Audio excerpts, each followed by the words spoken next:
Oh.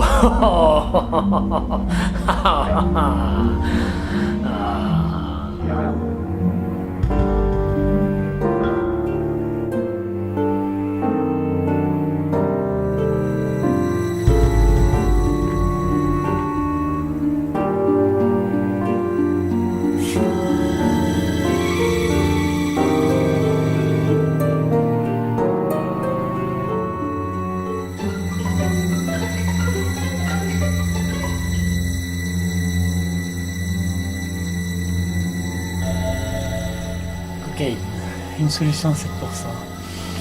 Tu devrais essayer. Die erste Silbe frisst, die andere Silbe isst, die dritte wird gefressen, das Ganze wird gegessen. Je dois parler. Voilà. Dieu, d'après l'ordre de l'univers, ne connaît pas l'être humain vivant. Et il n'a pas besoin de le connaître. Il n'a que des cadavres à fréquenter. Intéressant. Et où ça nous mène-t-il? Ici.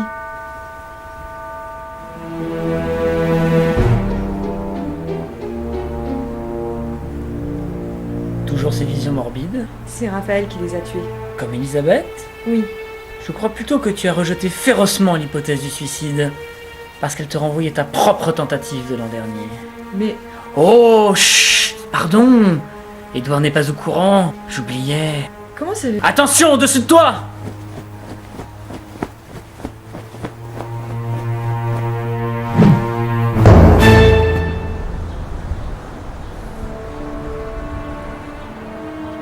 Ça te gêne? Oui.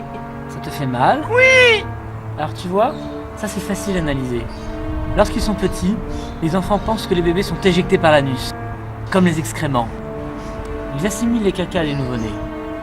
Si celui-ci te tombe sur le dos et te fait mal, c'est qu'il représente ton frère. Grave. Il est lourd, hein? Tu voudrais que la cigogne le remporte? Il me gâche la vie. Qu'est-ce qu'il fait? À chaque fois que je vais aller aux toilettes, il y est déjà. Il le fait exprès? Oui, et il me vole mes vêtements. Oh! Et Edouard est toujours de son côté. Il sort de mèche. C'est un complot contre moi. Oh, le beau délire de persécution. Ils veulent me rendre folle. Ils te veulent du mal! Oui, mais je me défendrai. Je suis plus forte qu'eux. Hey, hey! Du hast zerstört die schöne Welt mit mächtiger Faust. Sie stürzt, sie zerfällt. Ein Allgott hat sie zerschlagen. Mächtiger, der Erdensöhne, prächtiger. Baue sie wieder. In deinem Busen baue sie auf.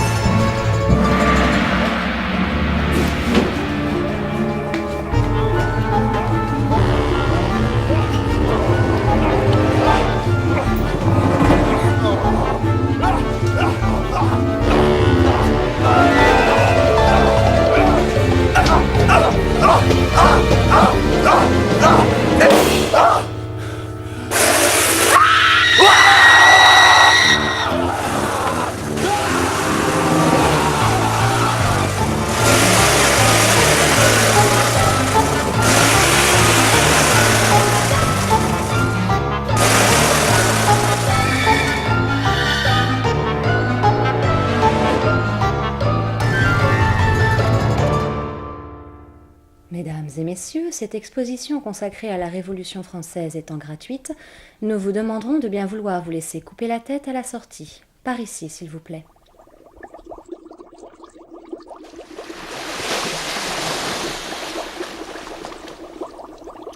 Qu'est-ce qui est refoulé là-dedans? La peur d'un acte sanglant? La menstruation, peut-être? C'est ça? C'est la couleur rouge qui est importante. Laisse-moi deviner. Ça doit être sexuel. Laissez-moi. Die erste Silbe frisst, die andere Silbe isst, die dritte wird gefressen, das Ganze wird gegessen. Sauerkraut. Choucroute. La solution de votre charade est le mot choucroute, ce qui signifie qu'elle n'a rien à voir avec la choucroute. C'est une fausse piste. Bonjour Albert. Franck. Je vois que tu as fait des efforts de lecture. Je suis rentré dans ton rêve pour t'aider. C'est impossible. On peut pas rentrer dans le rêve des autres. Tu as déjà essayé? Non, mais Alors ne dis pas que c'est impossible. comment vont les autres? Quand je suis arrivé, Raphaël était mort. Et Magali? Elle était devenue folle, j'ai dû la calmer. Et Franck, c'est vrai que tu as violé ta mère? Dis donc, tu crois vraiment que c'est le moment de poser des questions? Il y a des priorités, non? Merci de vous soucier de ma présence, vous êtes trop bon.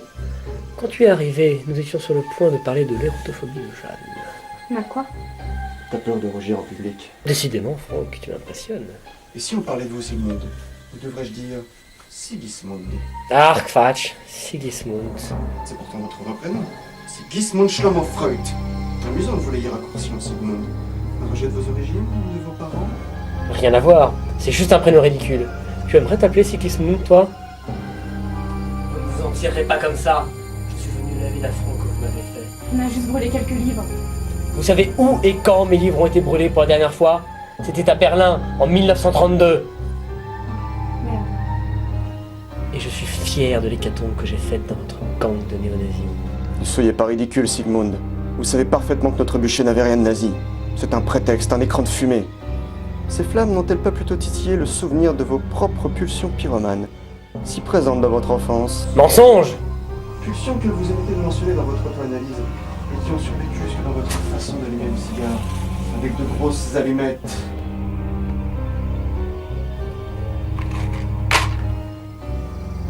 Mon cher ami, au XIXe siècle, les briquets étaient rares. Oui, mais en parlant de cigares, vous ne trouvez pas étrange cette dépendance que vous avez à un objet phallique qui se suçote en permanence? 20 à 25 cigares par jour. Ne serait-ce pas une persistance inquiétante du stade oral? De quel droit essaies-tu de me psychanalyser, petit merdeux? D'ailleurs, quand on y pense, vous n'avez jamais quitté le stade oral. C'est par la bouche que vous avez vécu. En parlant et faisant parler, en suçant des cigares et en attrapant finalement un cancer de la bouche. Qui vous a obligé à porter une prothèse énorme que vous appeliez le monstre et qui vous empêchait de parler. Est-ce que j'ai l'air d'avoir du mal à parler, connard? Non. D'ailleurs, on peut en tirer des conclusions. Freud est mort de son cancer de la bouche. Vous essayez peut-être de refouler votre propre mort. Après tout, pour vous, la mort c'est du passé. Vous pourriez lui opposer une résistance inconsciente qui... Je sais parfaitement que je suis mort. Ne me sers pas ce genre de conneries, je les maîtrise mieux que toi. C'est vrai. Mais voilà ce que vous ne maîtrisez pas. Je viens de comprendre comment vous... On peut se tutoyer d'ailleurs. Comment tu es revenu entre les morts. Vois-tu, mon père n'a jamais été le modèle d'autorité et de force que j'aurais pu attendre de lui. Un fils ne devrait pas avoir comme père une lavette qui se traîne sans arrêt d'un cabinet de psy à un autre. Et quand il est mort, je n'avais toujours pas d'image de père à imiter ni à affronter. Et c'est là que mon inconscient est venu te déterrer du royaume des morts. Le génie, le chef, l'ennemi. Tu es ma création inconsciente, Freudi. La figure paternelle que j'ai créée à partir de l'âme de Sigmund Freud. Et tu sais ce qui doit arriver à la figure du père. Un jour, les frères chassés se sont réunis, ont tué et mangé le père. Ce qui a mis fin à l'existence de la horde paternelle. Non!